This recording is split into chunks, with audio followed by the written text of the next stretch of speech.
എനിക്ക് അനീഷ് ജയിക്കണം എന്നാണ്, ചിലപ്പോ അനുമോളായിരിക്കും ജയിക്കാൻ. അനുമോള് ജയിക്കാൻ എത്രത്തോളം പെർസെന്റേജ് സാധ്യത ഉണ്ട്? അങ്ങനൊക്കെ ചോദിക്കുകയാണെങ്കിൽ രണ്ടുപേരും ഇങ്ങനെ നിക്കാണ്. അല്ലെങ്കിൽ അനുമോള് ജയിക്കാൻ സാധ്യത എന്ന് പറയാൻ കാരണം PR കൊണ്ടാണ്. PR അല്ലെങ്കിൽ അനുമോൾക്ക് നല്ല ഫാൻസ് ഉണ്ടല്ലോ. അനുമോൾ അതിന് മുമ്പ് തന്നെ ഭയങ്കര ഫേമസ് ആയിട്ടുള്ള ഒരാളല്ലേ.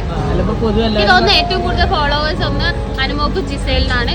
ഇപ്പൊ അവിടെ ഉള്ളതിൽ അനുമോളാണ്. പിന്നെ ഓൾറെഡി കുടുംബ പ്രേക്ഷകർക്ക് ഫെമിലിയർ ആയിട്ടുള്ള ഫേസ് ആണ് അനുമോളുടേത്. പിന്നെ ഗെയിം ഇഷ്ടപ്പെട്ടാൽ ആൾക്കാർ വോട്ട് ചെയ്യും. അനുമോള് എല്ലാരും പറഞ്ഞല്ലേ ഈ PR-ന്റെ പേരിൽ തന്നെ ഫാമിലീസ് തന്നെ പറയണത് വീടിന് ലോൺ ഉണ്ട്, കാറിന് ലോൺ ഉണ്ട്. അത് എല്ലാവർക്കും ഉണ്ടാവില്ല. ചിലർ അത് പബ്ലിക് ആക്കുന്നത്, ചിലർ പബ്ലിക് ആക്കുന്നില്ല. അത് ബിഗ് ബോസിനെ കയറണമെന്നില്ല. ഒരുപാട് ഇനാഗുറേഷൻസ് അനുമോള് ചെയ്തിട്ടുണ്ട്. മിനിമം ഇപ്പൊ ഷിയാസ് കരീം തന്നെ വരുന്നത് ഏറ്റവും കൂടുതൽ 50,000 ഒരു ഇനാഗുറേഷൻ. ഒരു മാസത്തിൽ 4-5 ഇനാഗുറേഷൻസ് അനുമോള് കിട്ടുന്നുണ്ട്. എന്നിട്ടും അനുമോളുടെ ഈ കാര്യത്തിന് തീരുന്നില്ല എന്നാണ് ചോദിച്ചത്. നമ്മള് ഒരാളുടെ പേഴ്സണൽ ലൈഫിൽ എന്തൊക്കെ നീഡ്സ് എന്ന് നമുക്ക് പറയാൻ പറ്റൂല. ഇനിയിപ്പോ അവരുടെ ഫാമിലി ആർക്കെങ്കിലും രോഗം ഉണ്ടെങ്കിലോ ഈ ഫ്യൂച്ചറിൽ വരാണെങ്കിലും ഒരു സെക്യൂർ എമൗണ്ട് അവർക്ക് ഉണ്ടാക്കിയെടുക്കാൻ പറ്റുകയാണെങ്കിൽ അതും നമുക്ക് ഒരാള് ഇങ്ക് എത്രയാണോ അല്ലെങ്കിൽ ഇത്ര ഉണ്ടാക്കാൻ പറ്റുള്ളൂ അങ്ങനെ നമുക്ക് പുറമേ നിന്നിട്ട് കൺട്രോൾ ചെയ്യാൻ പറ്റില്ല. അത് അവരുടെ ലൈഫ് എത്ര ഉണ്ടാക്കട്ടെ, എത്ര ഇതാക്കിക്കോട്ടെ. ഇനി ലോൺ ഉണ്ടെങ്കിൽ എത്രയോ പേർക്ക് ഉണ്ടാവും. മണി മാനേജ്മെന്റ് പറയുന്നത് അത്ര ഈസി ആയിട്ടുള്ള കാര്യമല്ല. ചിലപ്പോൾ അവർക്ക് മാനേജ് ചെയ്യാൻ പറ്റിയിട്ടില്ല.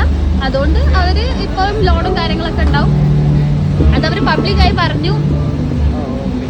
വേറെ കഴിഞ്ഞിട്ടുണ്ട് ഇതുവരെ റിവീൽ ചെയ്യാത്തൊരു കാര്യം, അതായത് എത്രയായിരുന്നു ഡെയിലി പേയ്മെന്റ് നോറൊക്കെ എല്ലാരും അവരെ റിവീൽ ചെയ്ത് തുടങ്ങി. ഇപ്പൊ എല്ലാരും പറഞ്ഞു എല്ലാരും റിവീൽ ചെയ്ത് ഞാൻ റിവീൽ ചെയ്യേണ്ട ആവശ്യമില്ലല്ലോ. ചോദിക്കാണ്, ഞങ്ങൾക്ക് ചോദിക്കാൻ പറയില്ല.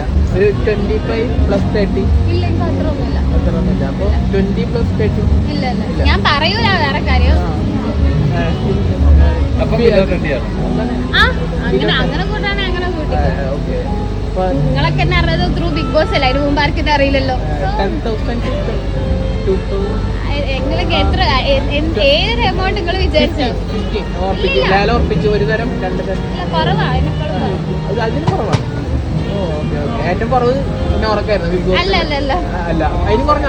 ചോദിക്കണ്ട, ഞാൻ പറയൂല. കുഴപ്പമില്ലാത്ത എമൗണ്ട് കിട്ടിയിട്ടുണ്ട്. ഇല്ലടാ, ഐ റിഗ്രറ്റ്. ഞാൻ അടുത്ത സീസണിൽ കയറണായിരുന്നു. ഡെഫിനറ്റ്ലി ഞാൻ ജയിക്കായിരുന്നു. അതൊരു വിളിക്കണ്ടേ, ഞാൻ മാത്രം വിചാരിച്ചിട്ട് കാര്യമില്ലല്ലോ. വിളിച്ചിട്ടില്ല. എത്ര രൂപയുടെ PR? ഇപ്പൊ അനുമോളൊക്കെ 16 ലക്ഷത്തിന് PR. ഞാൻ 50 lakhs ഞാൻ വേണം ചെയ്യും. എനിക്ക് അത്രയും റെമ്യൂണറേഷൻ കിട്ടാണെങ്കിൽ. അനുമോക്ക് അത്ര കിട്ടുന്നുണ്ടല്ലോ. അനുമോൾക്ക് 15 ലക്ഷം ഉണ്ടെങ്കിൽ ആ 15 ലക്ഷത്തിന് PR അടുത്ത പ്രാവശ്യം നോറ ചെയ്തിട്ട് PR എന്നെ വിളിക്കണ്ടടാ, വിളിക്കട്ടെ. എന്നെ പ്രൊമോട്ട് എന്നിട്ട് എന്നെ വിളിക്കട്ടെ, ഞാൻ പോവാം.